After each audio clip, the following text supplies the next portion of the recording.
6.5 hours later.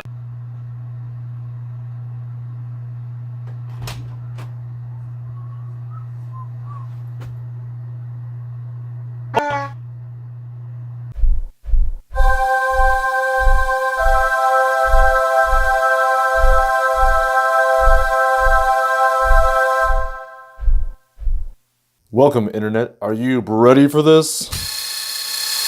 Now, today on Bread to Loaf, we are talking about household electrical wiring, and more specifically, wiring in a relay timer for your bathroom fan. Now, doing your own electrical wiring in your apartment or your house is actually pretty simple. You only need a few common hand tools, a few screwdrivers. If you want, you can use a power tool like this impact driver to remove and take out screws with ease. This sort of setup you see right here is pretty typical for almost any bathroom. You got your power switch for your lights, and right next to it you have your bathroom exhaust fan. Now, I'm not going to stand here and tell you that there's anything wrong with this setup, but there's also not a lot right with it. There are far better options out there than just your simple on-off toggle switch for your bathroom fan. And one of those better options is right here. Now, what I have here is an Eaton relay timer. It's 120 volt and it does not require a neutral wire. Now, you don't have to pick this specific model of relay timer. There's a ton out there, but this is the one I chose for two particular reasons. The first being the design and ease of use of this thing. You have increments of time going from 5, 10, 15, 30, and 60 minutes. And then you have this button over here which allows you to have the fan on continuously or shut it off. And the second and less pertinent reason is because Papa Loaf, my father, has been installing a bunch of these in his home, and I decided I want to do the same. I mean, what can I say? The bun doesn't fall too far from the oven. Now, really, the idea behind this guy is to set it and forget it. This will help you save money on your electrical bill by not letting your fan run continuously for like 7 hours. As you saw in the intro video, of course I use a little bit of artistic license in that intro video, but you get the idea. After you're done pinching out a log, you can just hit 15 minutes, head out the door, and you know that your fan will be exhausting your bathroom and then it'll promptly shut off. And the idea is to eventually save some money on electricity and wear and tear on your fan. So let's get started. So before we start tearing into this, let's go over a little bit of terminology when it comes to standardized electrical plates and switches. Now, what we have here is called a two-gang. That's because there's two electrical devices, ports on it, wall plate. This is going to be your standard setup for most bathrooms. You're going to have your power switch and your exhaust fan switch. However, as you probably noticed, this guy is definitely not going to fit in that spot right there. So that's where a new wall plate comes in. Now, this one is two-gang as well, but this one has a different setup. It has a toggle switch hole, and this is called a decorator hole. And this larger hole is meant to fit exactly with your new relay timer. Obviously, with both the relay and your new plate, you're going to want to match the existing plates in your apartment or home. In my case, I have white, and you can find these new plates anywhere. I got this one off Amazon for like $4 or $5. If you want, generally, your local hardware store like your Lowe's or Menards will carry these, and it's probably about 2 times cheaper, but I don't like driving. Alright, take this plate off. It's held in by 4 screws.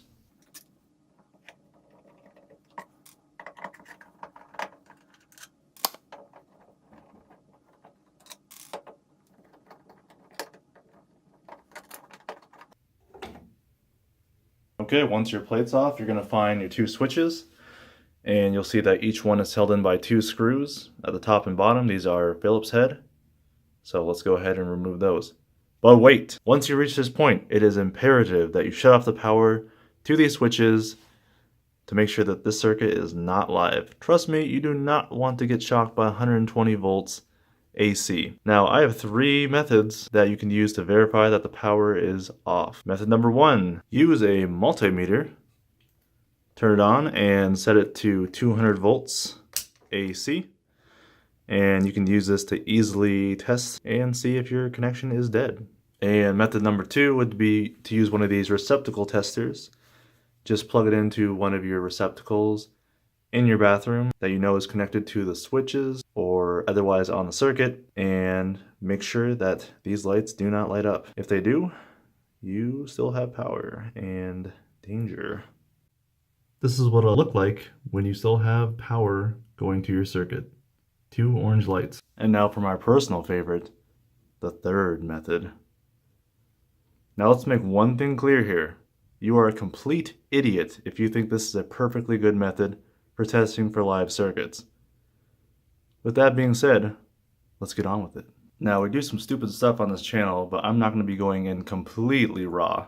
I'm going to be wearing a glove, I'm going to be holding our testing bulb with these pliers, and additionally I'm going to be wearing a helmet. So yeah, if you want to do this at home, be careful. In fact, I do not recommend this method at all, but we're going to show you for educational purposes. Alright, here we go. Huh. Normally they explode. Maybe one more time?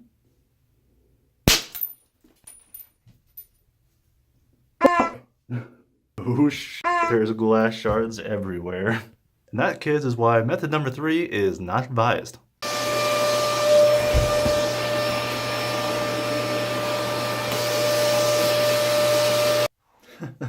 You like that? Alright, now that the power is confirmed off, let's go ahead and remove this guy.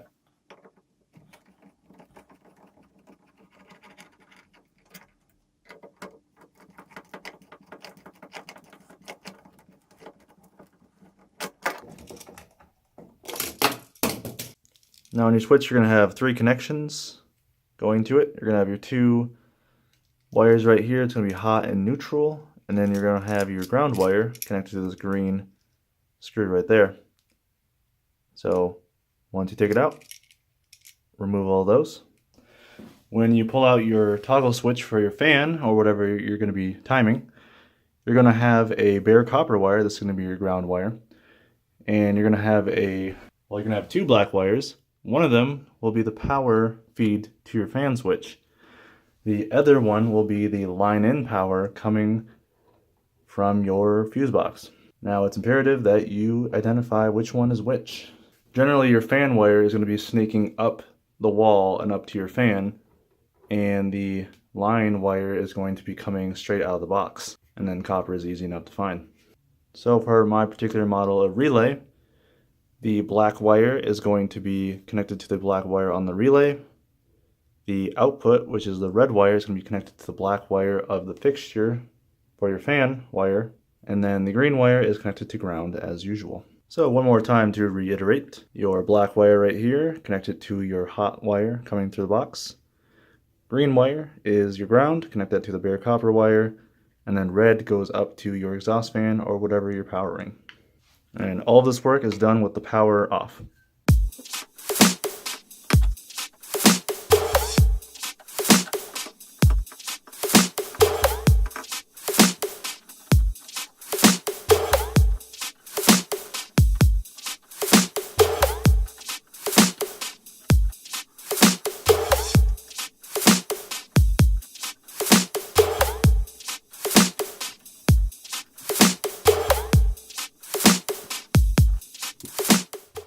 With your wires all tied together, let's put it back in.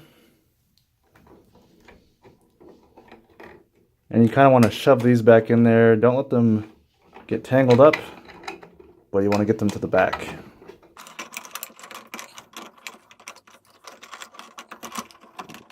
Alright, once properly seated, let's get those screws in.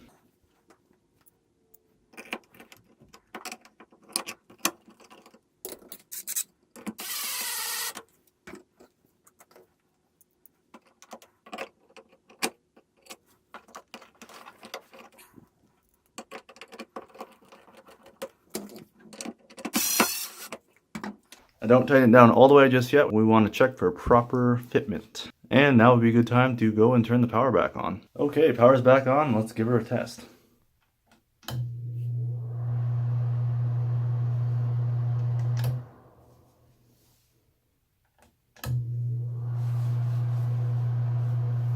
Sounds good to me.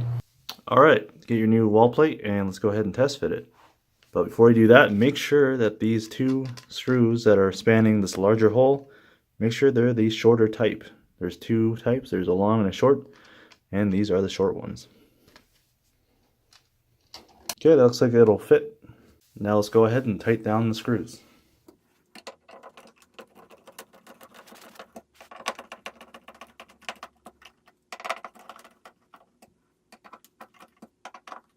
If your alignment looks a little bit off, just go ahead and loosen these screws again and kind of move the plate around.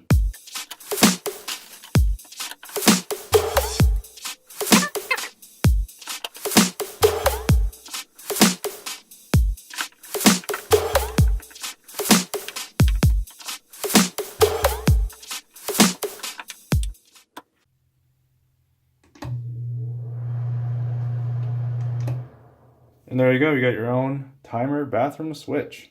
If you like what you saw, hit subscribe, hit that like button. If you want to see me do more dangerous, stupid stuff like that, go ahead, hit that subscribe button, and I'll see you in the next video.